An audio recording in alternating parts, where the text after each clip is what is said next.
Last কয়েক মাস ধরে আমার একটা রিয়ালাইজেশন আসছে যে এই দেশের ওয়েদারটা মনে হয় যেন খুব মায়াবী হয়ে গেছে। আসলে এখানকার ওয়েদার মায়াবী হইছে নাকি আমার কাছেই মায়াবী হইছে আমি জানি না। আমি খুব বেশি ফিল করি। একটা সময় আমার মনে আছে, যদিও এটা ফানি, যে এই দেশের ওয়েদারটাই আমার কাছে বোরিং লাগতো। আমি খুব গালিগালাজও করতাম যে এখানকার ওয়েদারে এত ভ্যারিয়েশন কেন, এখানে এত ডার্ক কেন। কিন্তু দিন দিন মনে হচ্ছে আমি এটাকেই খুব এনজয় করি।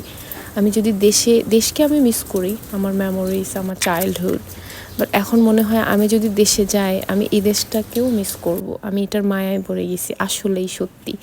অথবা এই দেশটা সুন্দর হয়ে গেছে, দেশ না, এদেশের নেচার, প্রাকৃতিক যে বিউটি, আমি মনে হয় আগে আমি এভাবে ফিল করি নাই, এখন যেভাবে করছি। এর ওয়েদারের সাথে একটা পারফেক্ট লাঞ্চ দরকার ছিল, যেটা বানাইছি আমি, আলহামদুলিল্লাহ সবাই এনজয় করছে।